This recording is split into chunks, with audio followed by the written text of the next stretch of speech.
শেখ মুজিবুর রহমানকেও মেরে ফেলা হয়েছে, জিয়াউর রহমানকেও মেরে ফেলা হয়েছে। একজনের নাম শুনলেই সারা বাংলাদেশের মানুষ বলে শহীদ জিয়া, আর একজনের নাম আমি জীবনে কোনোদিন শহীদ শুনিনি, অথচ তাকেও মেরে ফেলা হয়েছে। আপনি কোনদিন শুনেছেন শহীদ বঙ্গবন্ধু শেখ মুজিবুর রহমান এ কথা কেউ বলে? কেন?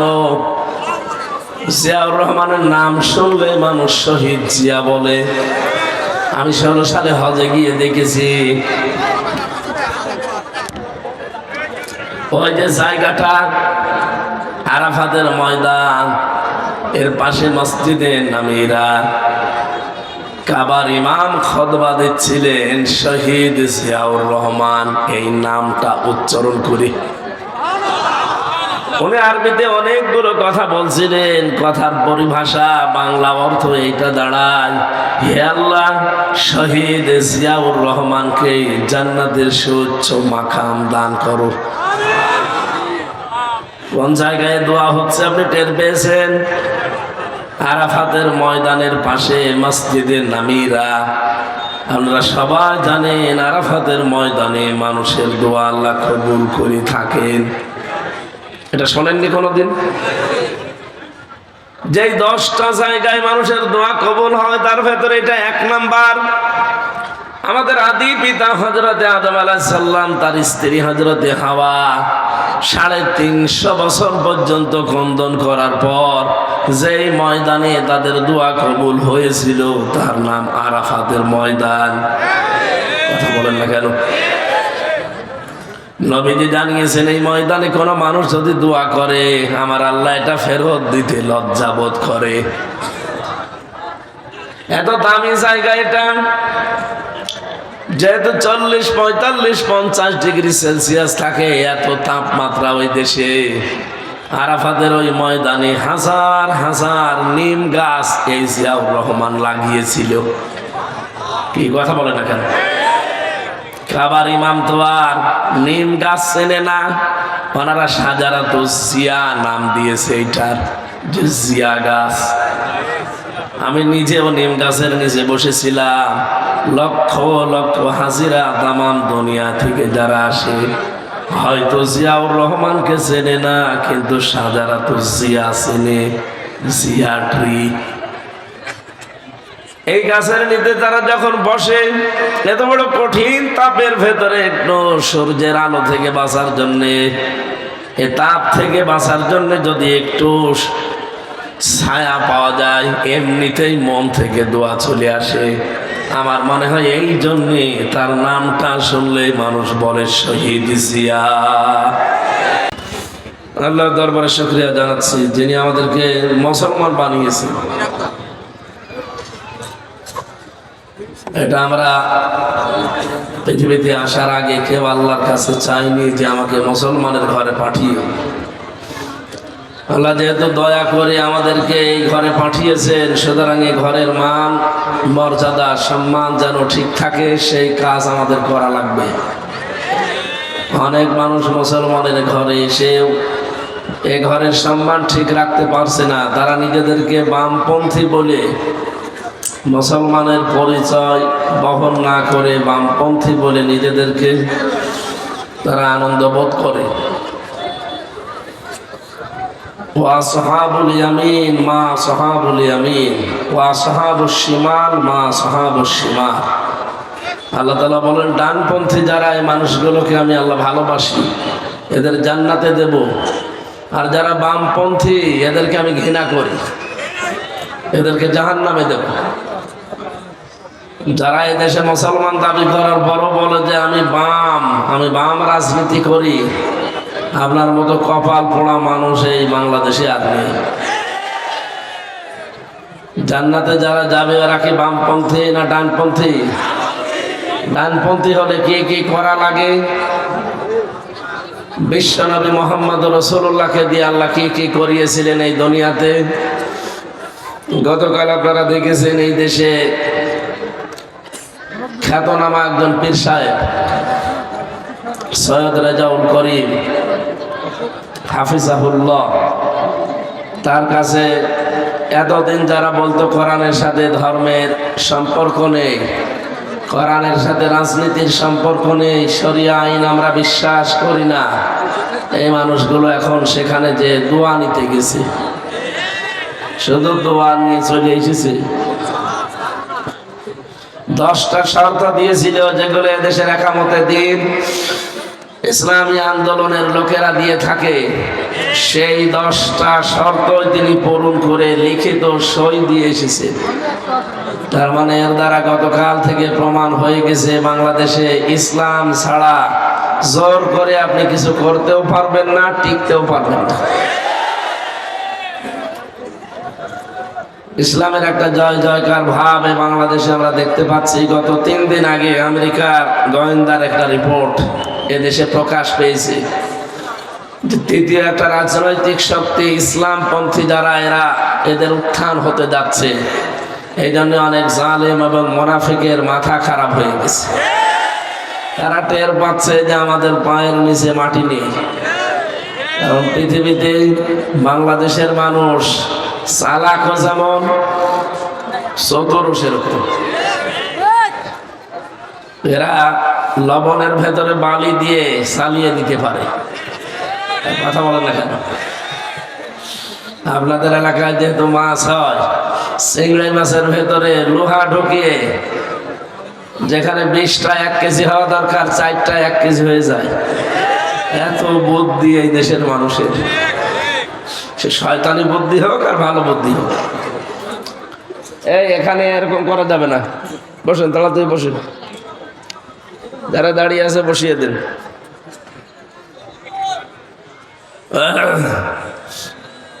যশোরবাসী,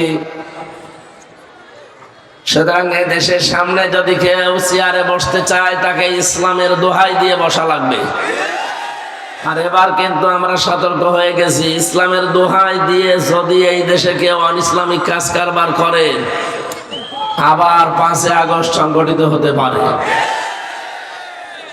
এই জন্য বৈষম্য বিরোধী ছাত্র আন্দোলনে যারা জীবন দিয়েছেন এরা যে শহীদ, অনেকে এখনো মানতে চায় না।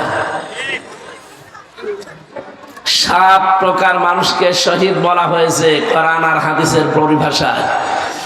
পানিতে ডুবে মরলে তাকে শহীদ বলা হয়, আগুনে পুড়ে মরলে তাকে শহীদ বলা হয়, দেওয়াল চাপা পড়ে মরলে তাকে শহীদ বলা হয়, অ্যাক্সিডেন্টে মরলে তাকে শহীদ বলা হয়।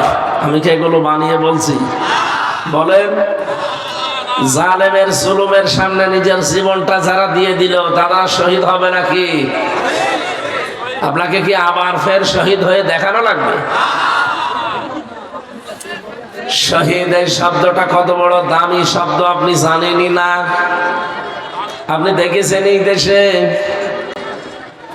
শেখ মুজিবুর রহমানকেও মেরে ফেলা হয়েছে, জিয়াউর রহমানকেও মেরে ফেলা হয়েছে। একজনের নাম শুনলেই সারা বাংলাদেশের মানুষ বলে শহীদ জিয়া, আর একজনের নাম আমি জীবনে কোনোদিন শহীদ শুনিনি, অথচ তাকেও মেরে ফেলা হয়েছে। আপনি কোনদিন শুনেছেন শহীদ বঙ্গবন্ধু শেখ মুজিবুর রহমান? এ কথা কেউ বলে কেন? জিয়াউর রহমানের নাম শুনলে মানুষ শহীদ জিয়া বলে। আমি 16 সালে হজে গিয়ে দেখেছি ওই যে জায়গাটা আরাফাতের ময়দান, এর পাশে মসজিদে নামিরা, কাবার ইমাম খুতবা দিচ্ছিলেন শহীদ জিয়াউর রহমান, এই নামটা উচ্চারণ করে। উনি আরবিতে অনেকগুলো কথা বলছিলেন, কথার পরিভাষা বাংলা অর্থ এইটা দাঁড়ায়, হে আল্লাহ শহীদ জিয়াউর রহমানকে জান্নাতের সুউচ্চ মাকাম দান করো। কোন জায়গায় দোয়া হচ্ছে আপনি টের পেয়েছেন? আরাফাতের ময়দানের পাশে মসজিদে নামিরা। আপনারা সবাই জানেন আরাফাতের ময়দানে মানুষের দোয়া আল্লাহ কবুল করে থাকেন। এটা শোনেননি কোনোদিন? যেই 10টা জায়গায় মানুষের দোয়া কবুল হয় তার ভেতরে এটা 1 নাম্বার। আমাদের আদি পিতা হযরতে আদম আলাইহিস সালাম, তার স্ত্রী হযরতে হাওয়া 350 বছর পর্যন্ত খন্দন করার পর যেই ময়দানে তাদের দোয়া কবুল হয়েছিল তার নাম আরাফাতের ময়দান। কথা বলেন না কেন? নবীজি জানিয়েছেন এই ময়দানে কোনো মানুষ যদি দোয়া করে আমার আল্লাহ এটা ফেরত দিতে লজ্জাবোধ করে। এত দামি জায়গা এটা, যেহেতু 40, 45, 50 ডিগ্রি সেলসিয়াস থাকে, এত তাপমাত্রা ওই দেশে। আরাফাতের ওই ময়দানে হাজার হাজার নিম গাছ এই জিয়াউর রহমান লাগিয়েছিল। কি কথা বলে না কেন? খাবার ইমাম তো আর নিম গাছ চেনে না, ওনারা সাজারাতো জিয়া নাম দিয়েছে এইটার, যে জিয়া গাছ। আমি নিজেও নিম গাছের নিচে বসেছিলাম, লক্ষ লক্ষ হাজিরা তামাম দুনিয়া থেকে যারা আসে, হয়তো জিয়াউর রহমানকে চেনে না, কিন্তু সাজারাতো জিয়া চেনে, জিয়া ট্রি। এই গাছের নিচে তারা যখন বসে, এত বড় কঠিন তাপের ভেতরে একটু সূর্যের আলো থেকে বাঁচার জন্যে, এ তাপ থেকে বাঁচার জন্য যদি একটু ছায়া পাওয়া যায়, এমনিতেই মন থেকে দোয়া চলে আসে। আমার মনে হয় এই জন্যে তার নামটা শুনলে মানুষ বলে শহীদ জিয়া। শহীদ বঙ্গবন্ধু আমি শুনিনি, আপনি শুনেছেন? ওনাকেও কিন্তু মেরে ফেলা হয়েছে, কিন্তু মানুষ বলেছে ওইভাবে মারার দরকার ছিল না, আরো কারণ ছিল, অন্যভাবে মারা যেত। এতটুকু বলে যে ওইভাবে না মেরে হয়তো টুকরো টুকরো করলে ভালো হতো। মানুষ যেহেতু মুখ দিয়ে কথা বলে, কোন মানুষ যেন মুখ দিয়ে কথা কোনো দিন না বলে যে শহীদ যারা তারা মরে গেছে, এ কথা যেন না বলে। রব্বুল আলামিন বলেন, ওয়ালা তাকুলু লিমান ইয়ুকতালু ফি সাবিলিল্লাহি আমওয়াত বাল আহইয়াউ ওয়ালাকিন লা তাশউরুন। এই কথা বলেন কেন? এদিকে তাকান। সূরা বাকারা 154 নম্বর আয়াতে আছে, রব্বুল আলামিন বলেন যারা আমার জন্য শহীদ হয় তাদেরকে মৃত বলবা না, ওরা মরে গেছে এই কথাটা বলা যায় যে, বরং তারা জিন্দা, জীবিত আমার কাছে, তোমরা টের পাও না। তাই মানুষ কথা বলে কি দিয়ে? আরো জোরে বলেন। মুখের উপরে আল্লাহর নোটিশ, এরপরে মানুষ ধারণা করতে পারে অন্তর দিয়ে। এই জন্য আল্লাহ অন্তরের উপরেও নোটিশ দিয়েছেন যে অন্তরে ধারণাও করা যাবে না। ওয়ালা তাহসাবান্নাল্লাযীনা কুতিলু ফি সাবিলিল্লাহি আমওয়াতা বাল আহইয়াউন ইনদা রাব্বিহিম ইরযাকুন। সূরা আলে ইমরান 169 নম্বর আয়াতে আছে, আল্লাহ পাক বলেন যারা আমি আল্লাহর জন্য জীবন দিয়েছে এরা মরে গেছে, জীবনে ধারণাও করবি না। আল্লাহর ভাষা দেখেছেন?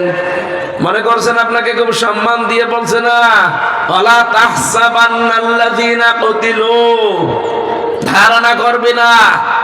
একজন দুইজন না, কেউ ধারণা করবি না। আমি তাফসিরে ধারণা করবা না এই শব্দটা পাই না, করবি না, তার মানে আল্লাহ রেগে গেছেন। হাজারো মানুষ হয়তো এ ধারণা করতে পারে এ আবার শহীদ হয়েছে। শহীদ কত বড় দামি সম্পদ আপনি জানেন? কোন মানুষ যদি শহীদ হয় ও মনে হয় যে পিপিলিকায় কামড় দিয়েছে, দুনিয়া থেকে বিদায় নিয়েছে। অথচ মানুষের মরণের যন্ত্রণা সম্পর্কে আমাদের কোনো আইডিয়া আছে?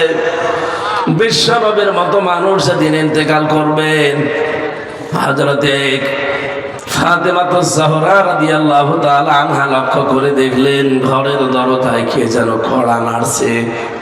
তিনি গেলেন, দরজা খুলে দেখলেন বিশাল একটা উঁচা মানুষ দাঁড়িয়ে আছে। ভয় পেয়ে তিনি দৌড় দিয়ে আসলেন রাসূলের কাছে, ডাক দিয়ে বলে, হে রাসূল, হে আমার পিতা, এমন একজন মানুষকে দেখেছি, জীবনে এরকম মানুষ, এত উঁচা মানুষ আমি জীবনে দেখিনি। নবীজি ভাঙা ভাঙা কণ্ঠে বললেন, ফাতেমা, যে এসেছে তোমাকে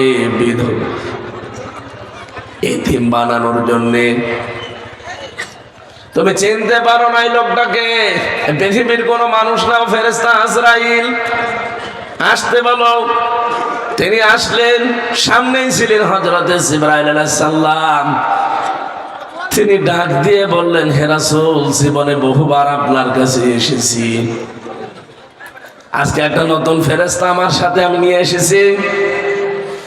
এই ফেরেশতা আজ পর্যন্ত কারো কাছে কোনো অনুমতি চাওয়া দূরের কথা, ওর প্রয়োজন হয়নি, কিন্তু আজকে এসেছে আপনার কাছে অনুমতি নেওয়ার জন্যে। কি অনুমতি চাই? যে আপনাকে নিয়ে যেতে চায়। নবীজি বললেন, আমি যেতে চাই, আমার উম্মতের কি হবে? বিশ্ব নবীকে অভয় দেওয়া হয়েছে, রাসূল আপনি যদি থাকতে চান আপনি থাকতে পারবেন। নবীজি সঙ্গে সঙ্গেই বলেছিলেন যে কতদিন? যতদিন আপনি চান। এরপরে কি হবে? এরপরে মরা লাগবে। কুল্লু নাফসিন যায়িকাতুল মাউত, এই শব্দটা আল্লাহ নাযিল করে জানিয়েছেন কেউ বাঁচতে পারবে না। জীবন আল্লাহ যাকে দিয়েছে, মরণ তার হবে। এই শব্দটা নিয়ে কোনো মানুষ যদি একটু ভালোভাবে চিন্তা ভাবনা করে, গভীর ভাবে মনোযোগ দেয় যে আমার মরা লাগবে, ওর জীবনটা পাল্টাতে আর কিছু লাগবে না। আপনি ভালো মানুষ বসে আছেন, গতকালকে আমার এক দাদা মারা গেছে, ভালো মানুষ ঘুমিয়েছে, ঘুম থেকে আর ওঠে নাই, ওই শেষ। আমি ভাবছিলাম আমি যদি এভাবে ঘুমিয়ে যেতাম, আর যদি না উঠতাম, কাউকে কিছু বলারও সময় পেতাম না। সকালবেলা সবাই মাইকিং ঘোষণা দিত যে হামজা মারা গেছে। দুনিয়ায় কত কিছু বলার ছিল, কত মানুষকে, কিছু বলারও সময় দিল না। মরণ এমন একটা ঝামেলা জিনিস। কিন্তু নবীজিকে আল্লাহ বললেন, হ্যাঁ আপনি থাকতে পারবেন। ফেরেশতা বলে থাকতে পারবেন, কিন্তু যতদিন ইচ্ছা ততদিন, তারপরে মরা লাগবে। নবীজি বললেন, মরা যখন লাগবে তখন আর দেরি করার দরকার নেই, আমারে নিয়ে চলো। হযরতে আজরাইল জানটা কবজ করার জন্য শুধু হাতটা রেখেছিলেন নবীজির বুকের উপরে। নবীজি সঙ্গে সঙ্গে বললেন, ফেরেশতা হাত নামাও। কি রাখলে? ফেরেশতা বলে, হে রাসূল, আমি জানি আল্লাহর পরে আপনার স্থান। আমি খুব আসানে সতর্কতার সহিত শুধু আমার হাতটা আমি রেখেছি, তার খুব আস্তে করে, এখনো পুরাটা ভর আমি দেয়নি, শুধু রেখে দিয়েছি। নবীজি বললেন, আজরাইল, এটা যদি তোমার হাত রাখা হয় তাহলে তোমার কষ্ট কোনটা? তুমি শুধু হাত এখনো ভর দাওনি, শুধু রেখে দিলে, মনে হচ্ছে উহুদ পাহাড় আমার বুকের উপরে ছাপিয়ে দিয়েছো। যশোরবাসী, মন থেকে কথাগুলো বলছি, একটু নিজের থেকে মিলান তো। এত বড় দামি মানুষের যদি এই কষ্ট হয়, তাহলে আমরা তো মানুষের ভেতরেই পড়ি না। কথা বলে না কেন? আমাদেরকে মানুষ বলা হয় শুধু উপরে এই চিহ্ন দেখে, ভেতরে কত প্রসূত জমা হয়ে আছে। আরে ভাই, হিংসা তো মানুষের ভেতরে থাকার কথা না, হিংসা থাকার কথা পশুর ভেতরে। আপনি দুইটা কুকুরকে খাবার দেবেন, একটাকে যা দিয়েছেন ও মরণ পর্যন্ত খেলেও আমার মনে হয় শেষ হবে না, এরপরও দেখবেন পাশেরটায় হামলা দেয়। কথা বলছে না কেন? হিংসা তো আমাদের ভেতরে থাকার কথা না, এটা তো পশুর স্বভাব। মানুষের এই চেহারা শুধু থাকলে আপনি মানুষ বলে পরিগণিত হবেন না, বিষয়টা এমন না। এই জন্য যেটা বলতে চাই, এত বড় দামি মানুষকে তো আজরাইল হুকুম নিয়ে এসে যদি জান কবজে, এত কষ্ট তার কাছে মনে হয়। নবীজি আমার মতো এত দুর্বল ছিলেন না। বিশ্ব নবী বলেন, 100 হামজার শক্তি আল্লাহ আমার শরীরে দিয়েছিলেন। তার মানে আমার মতো 100 জন মানুষের শক্তি এক জায়গায় করলে যা হয়, নবীজিকে আল্লাহ একাই ঠাই দিয়েছিলেন। সেই মানুষটা যদি একটা হাতের ভর তাও ভর দেয়নি, শুধু রেখেছে হালকা, এটাই যদি সহ্য করতে সে না পারে, তা আমি আপনি কোন ধান্দায় আছি? ধারণা কোনোদিন যেন আপনার না আসে যারা শহীদ হয়, এ মানুষগুলোর মরণের কথা শুনলেন যে পিপিলিকা কামড় দিলে যতটুকু যন্ত্রণা অতটুকুতেই তার জীবনটা শেষ হয়ে যায়, সে আর টের পায় না। তার মানে শহীদের মরণ নবীজির ইন্তেকালের, নবীজির মরণের চাইতেও অনেক কম। এক কথা বলতে থাকেন, আপনি কি বুঝেছেন কি বলতে চাই? সুতরাং শহীদের শব্দটা কিন্তু আল্লাহ যাকে তাকে দেয়ও না। আলিয়ালামাল্লাহুল্লাযীনা আমানু ওয়া ইয়াত্তাখিযা মিনকুম শুহাদা। সূরা আলে ইমরান 140 নম্বর আয়াতের মাঝের অংশে আছে, জেনে রাখো যাদের ঈমান এবং আমল কাজ কারবার আমি আল্লাহর পছন্দ হয়, এই মানুষগুলোকে আমি আল্লাহ এমনিতেই মরণ দেই না। এদের সাধারণভাবে মরণ দিলে তো শেষ হয়ে যেত না, এই মানুষগুলোকে আমি শাহাদতের মরণ দিয়ে ধন্য করি। আজকের মাওলানা আব্দুস সামাদ একটা আলেম মানুষ, এখনই যদি মারা যায়, যদি ঈমান নিয়ে মারা যেতে পারে, কবরে দিয়ে দেবেন, ঘুমিয়ে পড়বে, কিয়ামত পর্যন্ত ঘুমাবে। ফেরেশতা যেদিন ফুৎকার দেবে সিংহায়, সেই দিন উনি উঠবে, এর আগে পরে কিচ্ছু নেই। কিন্তু লোকটা যদি শহীদ হতে পারে, কবরে দেওয়ার সঙ্গে সঙ্গে ঘুমানো লাগবে না, আল্লাহ বলেন আমি নিজে তাদেরকে খাওয়াবো। ও যশোরবাসী, মাথায় তো মগজ আছে নাকি বলেন? কোন মানুষকে জেগে থাকলে খাওয়া লাগে, খাওয়া লাগে না? ঘুমিয়ে থাকলে খাওয়া লাগে। তার মানে তো ঘুমিয়ে পড়বেন, ওনার খাবার কিসের? শহীদ তো ঘুমাবে না, ও জীবিত। মরণের পরে শুধু কবরে দিতে দেরি, আল্লাহ নিজে বলেন আমি জান্নাতি খাবার তাদের জন্য খাওয়াবো। জেগে থাকলে যেহেতু আনন্দ দরকার লাগে, জেগে থাকলে অনেক কিছু লাগে, আল্লাহ পাক সব ব্যবস্থায় 3.5 হাত কবরের ভেতরে তারে করে দেবেন।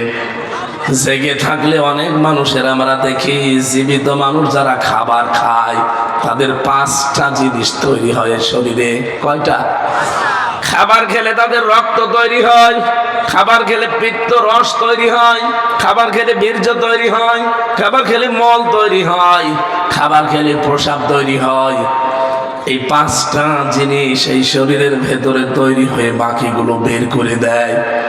পিত্ত রসটা কাজে লাগে আপনার খাবার হজমের জন্যে। 2 নম্বরে আপনার শরীরকে সুঠাম শক্তিশালী করে রাখার জন্য বীর্য দরকার লাগে। রক্ত চলাচল, 5.5 কেজি রক্ত আমার শরীরের ভেতরে আছে।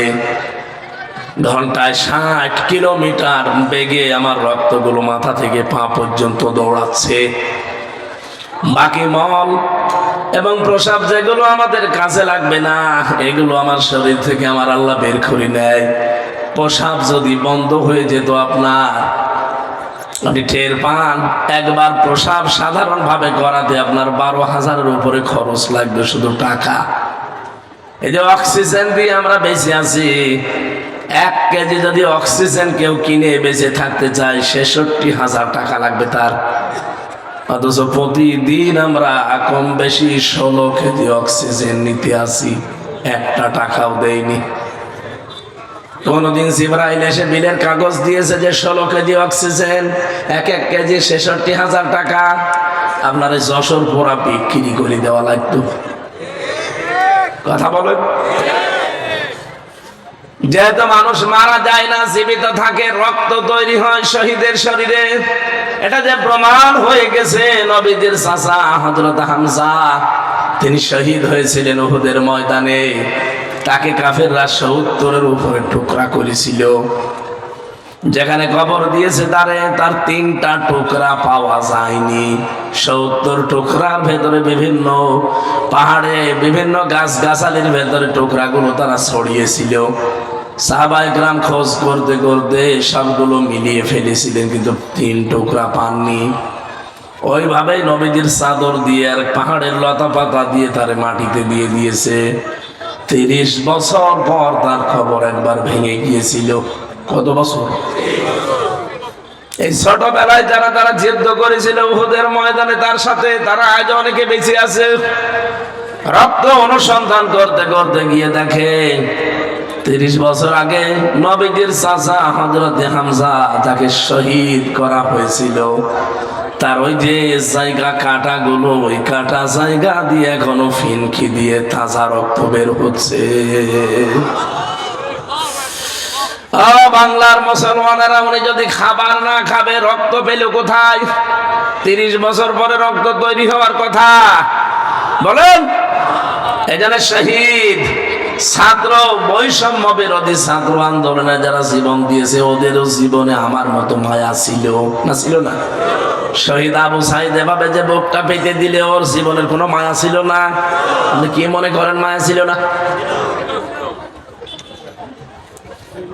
আপনি তো ট্রাকের চাকা বাস্ট হলে অজ্ঞান হয়ে যান, আর সে নিজে জীবন হাতে নিয়ে বলছেন অত সহজ। যেহেতু মানুষকে ইনজেকশন দিয়ে শহীদ আল্লামা দেলাওয়ার হোসেন সাইদি তাকে মেরে ফেলা হয়েছে, এই জন্য তিনিও শহীদ। সারাটা জীবন তিনি দেখবেন দোয়া করতেন, আল্লাহুম্মা ইন্নী আসআলুকা শাহাদাতান ফি সাবিলিক। হে আল্লাহ, আমি তোমার কাছে চাই আমাকে যদি মরণ দাও সাধারণ মরণ দিও না, শহীদের মরণ দিও। ওনার সাথী যারা ছিল সবগুলো তো সরাসরি ফাঁসির দড়ি পেয়ে শাহাদতের মর্যাদা পেয়ে গেছেন। আমি গতকালকে দেখলাম শহীদ আব্দুল কাদের মোল্লা, তার একটা চিঠি, তার স্ত্রী যাকে পিয়ারি বলে ডাকতেন আদর করে, এই মেয়েটা দেখতে গেছে তার স্বামীকে মাগরিবের পর পরে যে দেখে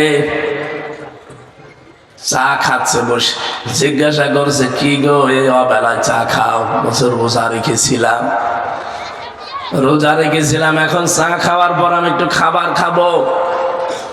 শুনলাম যে রাত 10টা একে নাকি আমার ফাঁসি দেওয়া হবে। আমার কাছে সংবাদ চলে এসেছে, এই জন্যই নাকি তোমরা শেষ দেখা করতে এসেছো। ছেলে মেয়ে যেগুলো আছে সন্তানাদি এগুলো আল্লাহর রাস্তায় টিকিয়ে রাখবা। আমি আল্লাহর কাছে সাক্ষাতে গেলাম, দেখা যদি হয় আবার জান্নাতের সিঁড়িতে হবে। একটা মানুষ কোন সময়ে কথা বলতে পারে যার 3 ঘন্টা পরে ফাঁসি? সারাদিন রোজা রেখেছে, এখন বিকালে আসর মাগরিবের পরে সে চা খাচ্ছে।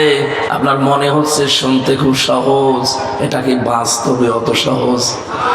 3 বছর আমিও তো জেলে ছিলাম। ফাঁসির কন্ডেম সেলের ভেতরে 24টা ঘন্টা আমার মনে হয় এক এক ঘন্টা এক এক বছরের মতো ছিল, কারণ যোগাযোগ বিচ্ছিন্ন ছিলাম।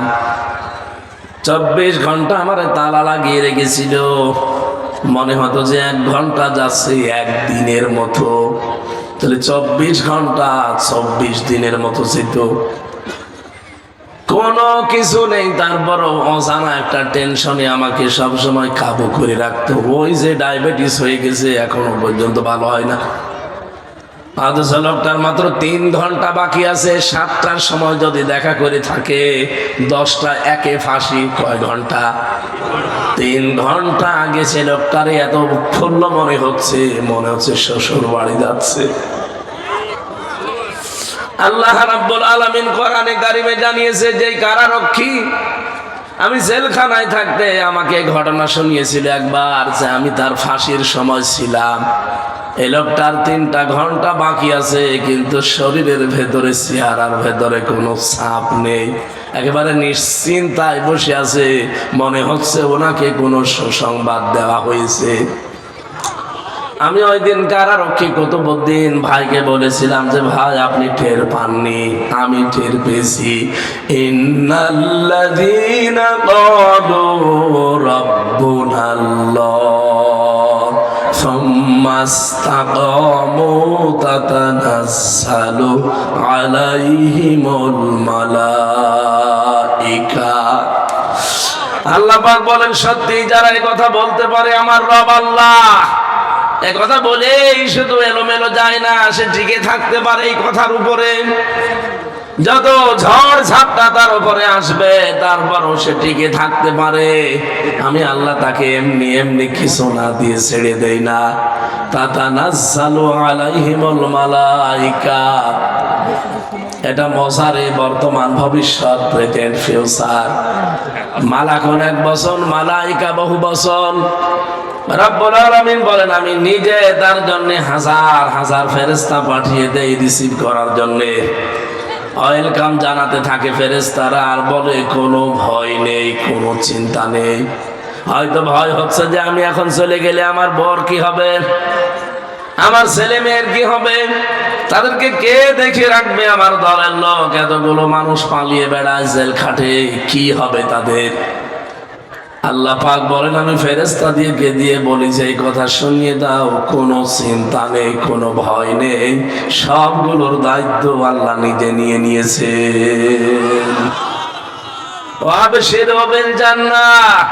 ওই জান্নাতের সুসংবাদ গ্রহণ করো। আল্লাতি কুনতুম তুআদুন, যার ওয়াদা আল্লাহ তোমাদের কাছ থেকে নিয়েছিলেন। তিনি যে ওয়াদা দিয়েছিলেন তোমাদেরকে, তার অঙ্গীকার এই যে জান্নাত দেখা যাচ্ছে, প্রবেশ করো। নাহনু আউলিয়াউকুম ফিল হায়াতিদ দুনিয়া ওয়া ফিল আখিরাহ, দুনিয়ায় আমরা তোমাদের বন্ধু ছিলাম, মরণের পরও আমরা থাকবো বন্ধু। ওয়ালাকুম ফিহা মা তাশতাহি আনফুসুকুম ওয়ালাকুম ফিহা মা তাদউন, এমন একটা জায়গায় তোমাদেরকে পৌঁছিয়ে দেব যেখানে চাওয়ার আগে জিনিস পাওয়া যায়। নজুলাম মিন গফুরির রহিম, দয়াময় আল্লাহর পক্ষ থেকে এটা বিশাল মেহমানদারি। জোরে বলেন সুবহানাল্লাহ। যে কথাটা তুলেছিলাম শহীদ, এটা অনেক দামি জিনিস। আল্লাহ যাকে তাকে শাহাদাতের মরণ দেন না, এটা দেন তাদেরকে আল্লাহ যার জীবন এবং অ্যাক্টিভিটিস কর্মকাণ্ড আল্লাহর ভালো লাগে, এই মানুষগুলোকে আল্লাহ শাহাদাতের মরণ দিয়ে ধন্য করে তার জীবনটা। বলেন আমিন। আজকে যেহেতু শহীদদের মাগফিরাত কামনায়, এদের মাপ তো আল্লাহ করেই দিয়েছেন, তাদের মাগফিরাত আর কামনা করার দরকার নেই, তাদের সম্মান কামনা করেন। আল্লাহ যেন তাদের মর্যাদা সম্মান আরো বাড়িয়ে দেয়। বলেন আমিন। আমরা যে মাস চলছে রজব মাস, গতকালকে যে রাতটা গেল, বিশ্ব নবীকে এই ধুলির ধরা থেকে 53 বছর বয়সে আল্লাহ রাব্বুল আলামিন 27টা বছর তার কাছে রেখে 14টা জিনিস তাকে শিখিয়েছিলেন, আর 27টা জিনিস তাকে দেখিয়েছিলেন। এদিকে তাকান, আপনি চিন্তা করতে পারেন 27 বছর ধরে মাত্র 27টা জিনিস দেখিয়েছেন, আর শিখিয়েছেন কয়টা জিনিস? 14টা। বলেন বলেন। রব্বুল আলামিন জানাতে চেয়েছেন, হে নবী, সামনে যেহেতু আপনাকে একটা নতুন দেশ আমি হাতে তুলে দিতে যাচ্ছি, এই দেশকে যদি আপনি কল্যাণময় করতে চান, কল্যাণকর রাষ্ট্র বানাতে চান, তাহলে আপনাকে 14 কাজ ওই দেশে করা লাগবে। আমাদের দেশটাও যেহেতু এখন একটা নতুন দেশ, নতুন সরকার চালাচ্ছে, কথা বলছেন এখন, এরাও যদি এই দেশকে কল্যাণময় রাষ্ট্র বানাতে চায়, গ্যারান্টি দিয়ে বলতে পারি সূরা বনী ইসরাইলের এই 23 থেকে 38 এই 16টা আয়াতের 14টা কাজ এখানে দেওয়া আছে। দল মত নির্বিশেষে সবাই সাপোর্ট করা দরকার, কারণ এগুলো বানানো আল্লাহর। মানুষের বানানো জিনিস দিয়ে কি হয় 54 বছর তো দেখলেন, কথা বলছেন না কেন? সংবিধান যেটা বানিয়েছিল ডক্টর কামাল, 54 বছর তো চলল, কি পেয়েছেন? আমি নিজে দেখেছি, চোর পুলিশে ধরে ছেলে দেয়, চোর থেকে ডাকাত হয়। কথা বলেন না, ডাকাত ওনারা জীবনের ওপরে বাস গাড়ি খরচ করে, জীবনের উপরে রিস্ক নিয়ে ডাকাত ধরে, আর ডাকাত জেলখানা যে বের হওয়ার সময় খুনি হয়ে বের হয়। আমার ব্লকে যারা থাকতো আমি দেখেছি এই 3 বছর কাশিমপুর কারাগারে গাঁজা খাওয়ার জন্য পুলিশে ধরিয়ে জেলে দিয়েছে। ও শয়তান এত বড় শয়তান, ওর ভেতরে যে বারান্দার উপরে টব লাগিয়েছে, গাঁজার গাছ লাগিয়েছে।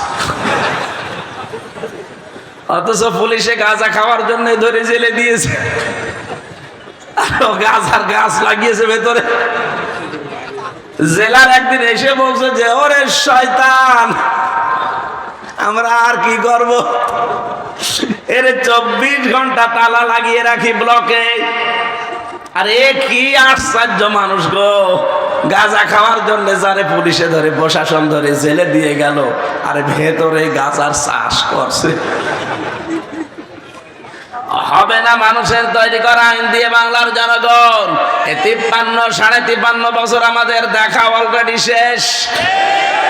এই কোরআনে আল্লাহর সংবিধান নামে একটা সূরা দিয়েছেন, সূরা ফুরকান। এর ভেতরে 77টা আয়াত আছে, 73টা ধারা আছে। এই 73টা ধারা দিয়ে যদি বাংলাদেশের সংবিধান বানানো যায়, এদেশে গাঁজাখোর ধরলে জীবনে আর গাঁজার গাছ লাগাবে না। চোর ধরলে কোনোদিনও ডাকাত হয়ে বের হবে না, কারণ চোর ধরলে ওর যে শাস্তি, ওইটা যখন বাইতুল মোকাররমে যশোরের আদালতের সামনে, কেশবপুরের কেন্দ্রীয় মসজিদের সামনে যখন আদালত কর্তৃক প্রমাণ হবে যে ও চুরি করেছে, ও যে অভাবে চুরি না করে যদি স্বভাবে চুরি করে থাকে, ওর হাত যখন লক্ষ লক্ষ মানুষের সামনে কেটে ফেলা হবে, হাজারো মানুষ এমনি ভালো হয়ে যাবে। আমার ছোট দাদা বলছিল যে আমি একবার হজে যেয়ে মাটির নিচে যে ওযুখানাগুলো আছে মসজিদে নববীতে, ওখানে যেয়ে ওযু করে করে দেখি আসার সময় একটা ঘড়ি পড়ে আছে।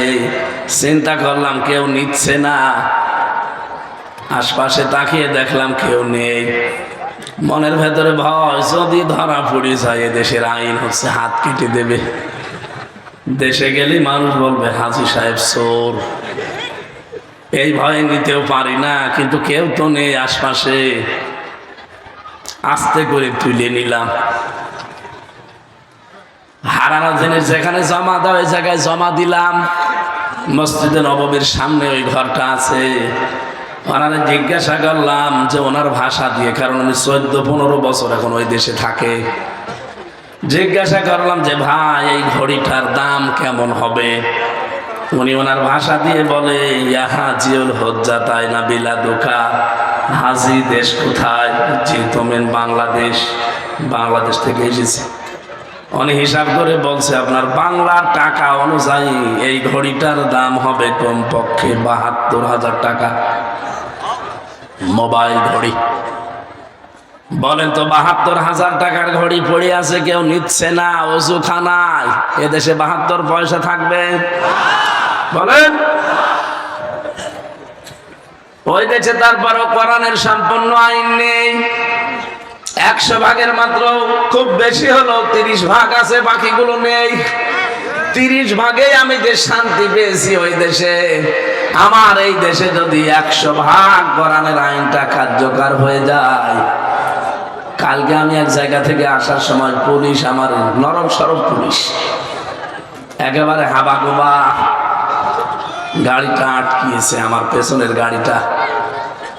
বললাম ওর কাগজ ফেল হয়ে গেছে, মাত্র 3 দিন আগে, সময় পাইনি, আপনি খুব নরমাল মামলা দেন। হুজুর 3 দিন তো বেশি ঝামেলা করবো না, ছেড়ে দেব। তবে আমাদের একটা একটু টেনশন আছে, সামনে যা দেখতে পাচ্ছি, আমরাও তো দেশের খোঁজ খবর রাখি। আগস্টের 5 তারিখের আগে এই দেশে মাত্র 100 জনের 15 জন মানুষ চাইতো যে দেশে কোরআনের বিধান কায়েম হোক। অথচ এই 5.5 মাসের ব্যবধানে America, voice of America, Microsoft, এগুলো সব তো আমার খালাতো ভাই, সব খ্রিস্টান। এরা রেপোর্ট দিচ্ছে এই দেশে এখন 100 জনের প্রায় 58 জন চাচ্ছে যে ইসলামে দেশে কায়েম হোক। 5.5 মাসে যদি অবস্থা তৈরি হয়ে যায়, আর 5 মাস যেতে দেন, এই জন্যই তো গতকাল চরমনায় পীর উনি বলেছে যে আমরা নির্বাচন চাই অন্তত 1-1.5 বছর পরে। দেখলাম পাশ থেকে কে যেন জামা টিনি ধরছে, কতদিন না তাড়াতাড়ি ওরা টের পেয়ে গেছে। 5.5 মাসে যদি 15 থেকে 58 চলে আসে, আর 1 বছর যেতে দিলে এই দেশের হিন্দু খ্রিস্টান বৌদ্ধ মুসলমান সব 100 জনের 100 জনই বলবে আমরা কোরআনের বিধান চাই।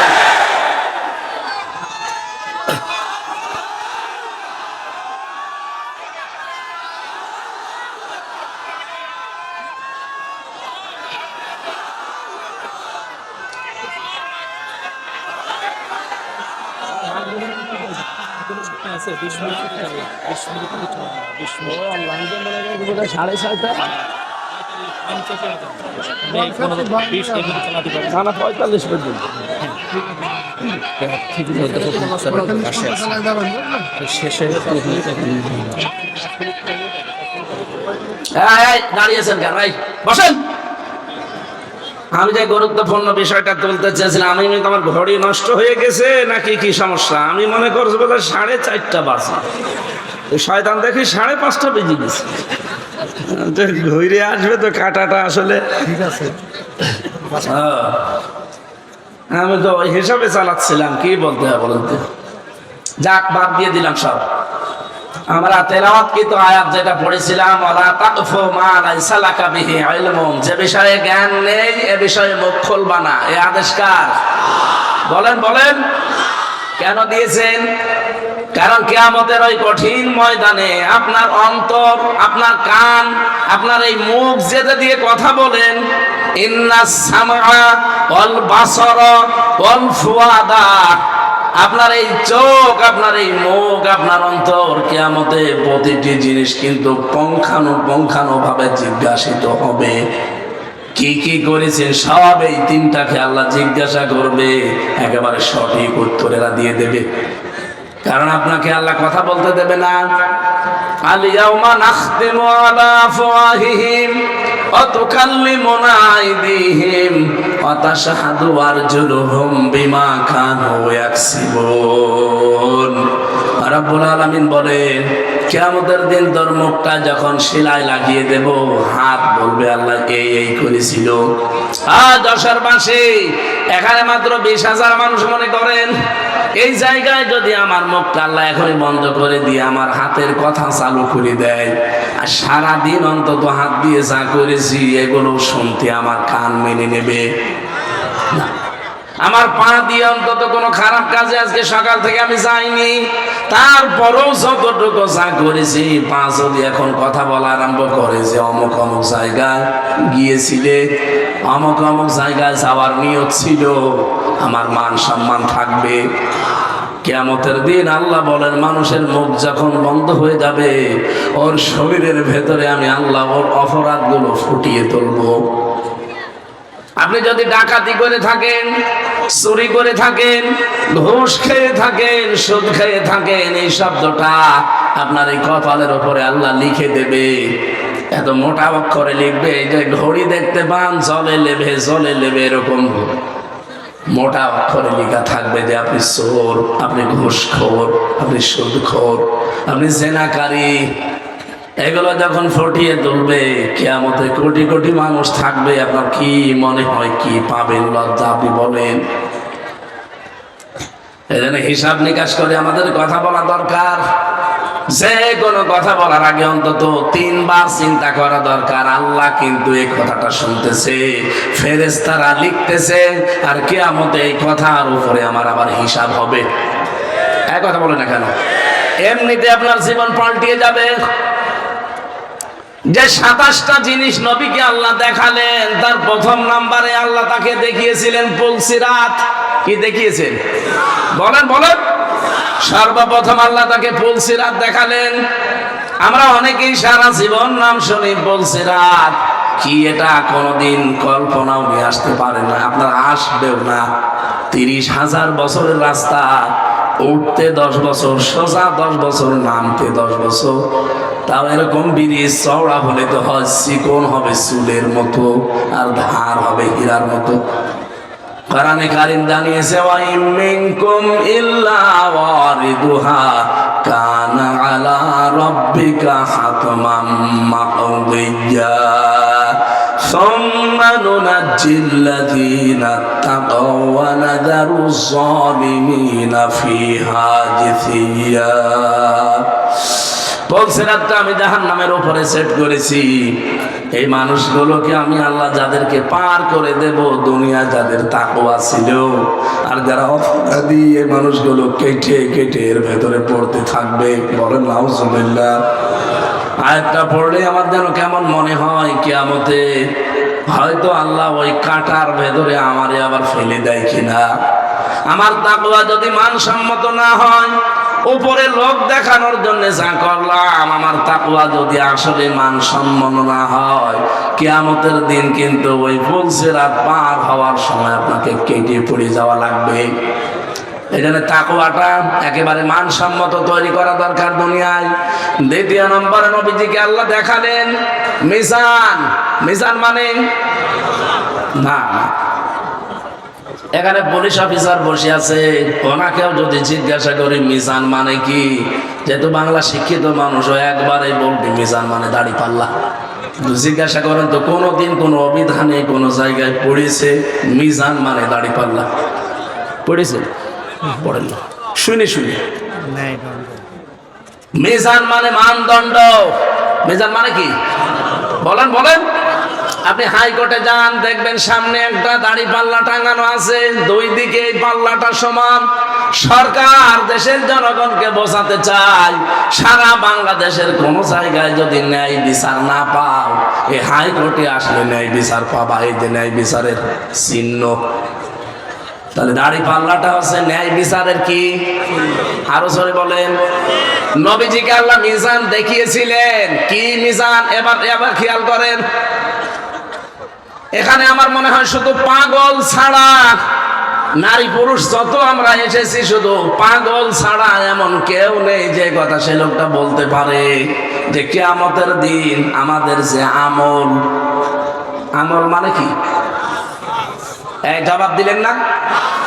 কিয়ামতে মিজানের যে পাল্লা, আমরা বলি মিজানের পাল্লায় মাপ দেওয়া হবে। মাপ দেবে কি? আমল। কি দেবে? নেক আমল, বদ আমল। কথা বলেন ঠিক কিনা? তাহলে কিয়ামতে আল্লাহ মাপ দেবে আমল। আমলের বাংলা কি? কাজ। বলেন বলেন। এনাকে জিজ্ঞাসা করি আমি, কোন পাগলও কি বলবে যে 5 কেজি কাজ দাড়ি পাল্লার এক প্রান্তে তুলে দিলাম? কাজ কি মানুষ দাড়ি পাল্লা দিয়ে মাপে যে 5 কেজি কাজ এ মাপা যায়? কি বিশ্বাসে ছিলেন এতদিন? এটা আমাদের এখন অনেকের ক্লিয়ার হয়নি, এই জন্য আমি উদাহরণটা নিয়ে আসলাম। কাজ কেউ দাড়ি পাল্লা দিয়ে মাপে না যে 10 কেজি কাজ, এদিকে 5 কেজি কাজ তুলে দিলাম না। পৃথিবীর প্রতিটি জিনিস মাপ দেওয়ার জন্য আলাদা যন্ত্র আছে। এই যে প্যান্ডেলটা বানিয়েছেন, যদি বলে এটা মেপে দেন, তো এটা মাপ জব করার জন্য দাড়ি পাল্লায় তুলে দেবেন? কি করবেন? ফিতা নিয়ে মাপবেন, গজ নিয়ে মাপবেন। কথা বলেন ঠিক কিনা?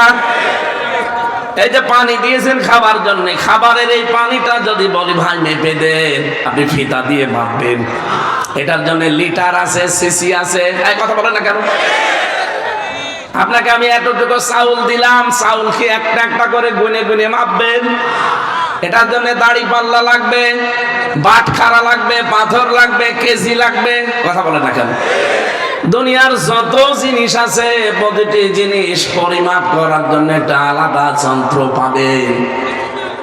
কাজ যে আল্লাহ কিয়ামতের দিন মাপবে, কাজ মাপার জন্য এই গজ ফিতা দিয়ে হবে না, দাড়ি পাল্লা দিয়ে, বাটখারা দিয়ে, কেজি দিয়ে, পাথর দিয়ে হবে না, সিসি দিয়ে, স্ক্যান দিয়ে হবে না।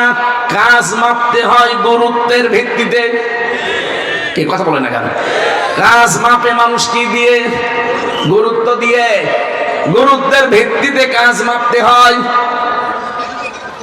বাংলার জনগণ ভালো করে এই বিষয়টা আজকে ক্লিয়ার করে নিয়ে যাবেন, তাহলে আপনার জীবনে অনেক কিছু দেখবেন পরিবর্তন আসবে ইনশাআল্লাহ। কাজ কিন্তু মাপা হয় ফিতা দিয়ে না, দাড়ি পাল্লা দিয়ে না, কাজ মাপা হয় কি দিয়ে? গুরুত্ব দিয়ে মাপা হয়। এখন পড়া কোরআন শরীফের ভেতরে গুরুত্বপূর্ণ কাজ আল্লাহ কি কি দিয়েছেন ওইটা আপনাকে আগে জানা লাগবে। আজকের এই প্যান্ডেলটার গুরুত্বপূর্ণ জিনিস কি? খুঁটি আর সামিয়ানা। কথা বলছেন, খুঁটি আর সামিয়ানা যদি না থাকে আপনি যতই সুন্দর করে সাজান, কেউ মঞ্চ বলবে এটা বলবে? আজকের এই মঞ্চের গুরুত্বপূর্ণ জিনিস খুঁটি আর সামিয়ানা।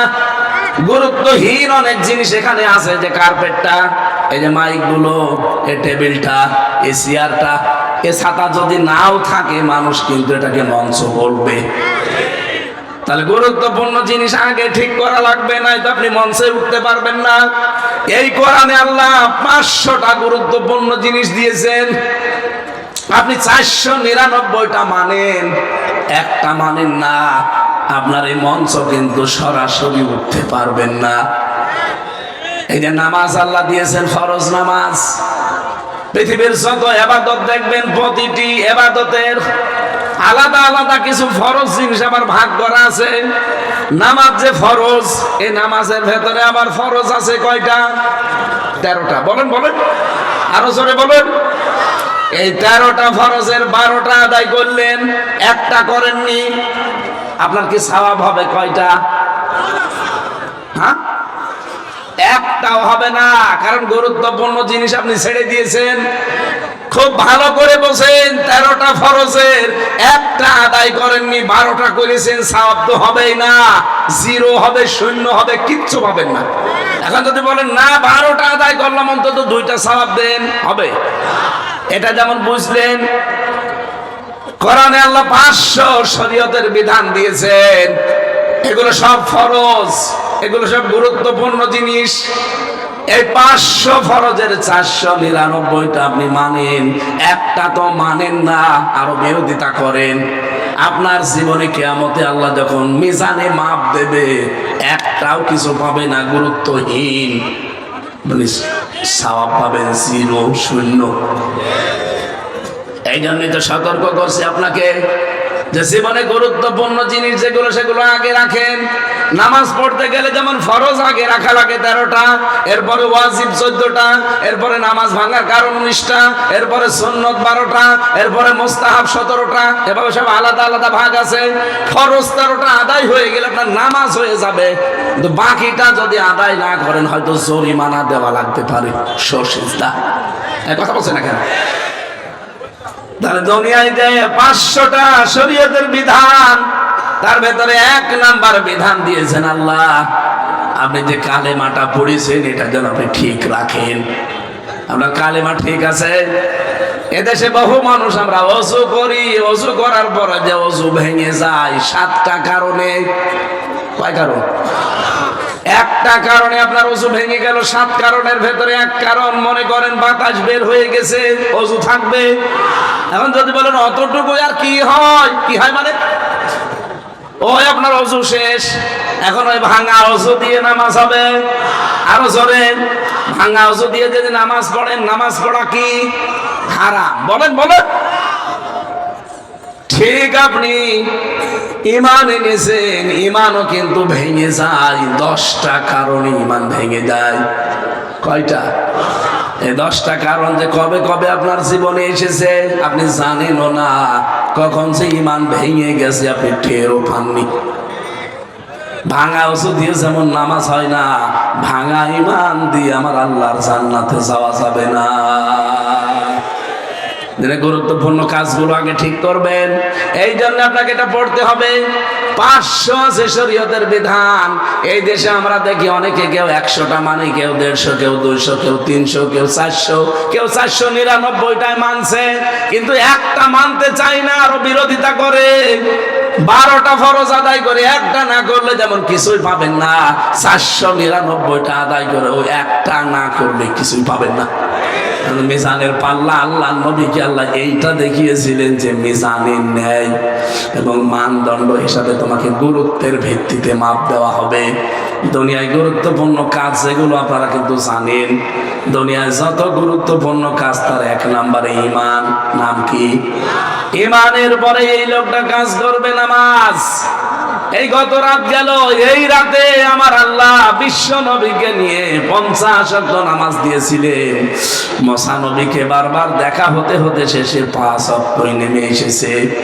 নবীজি বলেন 5 ওয়াক্ত নামাজ যদি নির্ধারিত সময়ে হক আদায় করে আপনার উম্মতেরা পড়তে পারে, প্রতিদিন তাদেরকে 50 ওয়াক্ত নামাজের সওয়াব আল্লাহ দিয়ে দেবেন। আমার ভাইরা, আমি আবার বলছি গুরুত্বপূর্ণ কাজ।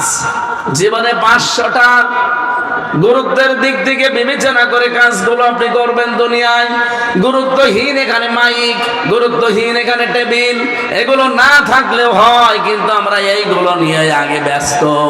আসল যে সামিয়ানা আর খুঁটি দরকার, এটা খবর নেই। আশা করি আপনি বুঝে ফেলেছেন। এই দেশে এখন গুরুত্বপূর্ণ কাজ হচ্ছে আল্লাহর দিন কায়েম করা। দিন কায়েম হলে ঘুষ থাকবে না, দিন কায়েম থাকলে চাঁদাবাজি থাকবে না, দিন কায়েম হলে সুদ খেতে পারবেন না, দিন কায়েম হলে এই যে মেয়েদের বিয়ে দেওয়া যায় না যৌতুকের কারণে, যৌতুক থাকবে না। কত মানুষ আজ মেয়েদেরকে ভয় দেখায় যে ইসলাম আসলে আপনারা ঘরবন্দি হয়ে যাবেন, বিভিন্ন ঝামেলায় পড়বেন। আরে ভাই, ইসলাম যদি আসে এই বাংলাদেশে সবচাইতে নিরাপদে থাকবে মেয়েরা। অনেকে আবার প্রশ্ন করে, হুজুর ইসলাম যদি এসে যায়, একটু ডাইল মাইল খায়, একটু বিড়ি খায়, আকিস বিড়ি, এইটার কি হবে? হবে, খেতে পারবেন? কি পারবেন না? পারবে। এখন যদি পাঁচিয়া এই মসজিদে যান, মসজিদের ভেতরে গিয়ে আপনার বিড়ির নেশা, আকিস বিড়ি খাবেন, বলেন তো এই 4 দেওয়ালের মাঝে থাকাকালীন বিড়ি খেতে পারবেন? বলেন কেন? ওই পরিবেশটা এরকম। খেতে চাইলে আপনাকে বাইরে যাওয়া লাগবে, কথা বলেন ঠিক কিনা? এদেশ যখন ইসলাম দিয়ে পরিচালিত হবে, এই 77টা আয়াতের 73টা ধারা যখন বাংলাদেশে কায়েম থাকবে, পুরা দেশ হয়ে যাবে মসজিদ। 56,000 বর্গ মাইলের এরিয়া হয়ে যাবে মসজিদের মতো। আপনার মন চাইলে আপনি খেতে পারবেন না, ওই পরিবেশই তৈরি হয়ে যাবে। জোরে বলেন আল্লাহু আকবার। নবীজিকে এরকম একটা একটা করে 27টা জিনিস দেখিয়েছেন, আর আসার সময় 14টা জিনিস শিখিয়েছেন, যে এইগুলো যে আপনি অ্যাপ্লাই করবেন উম্মতের ভেতরে। আমরা আজকে আর না, আগামীতে আবার কোনো জায়গায় আসলে দেখা যাবে ইনশাল্লাহ। সম্মানিত ভাইরা, মেয়েদের বহু মেয়ে লোক এসেছে বাইরে। আমি জেলখানায় বসে দাম্পত্য জীবন, মেয়েদের যে সমস্যা এবং সমাধান, এটা নিয়ে বই লিখেছিলাম। ওই যে গাড়ির সামনে দেখা যাচ্ছে মেয়ে।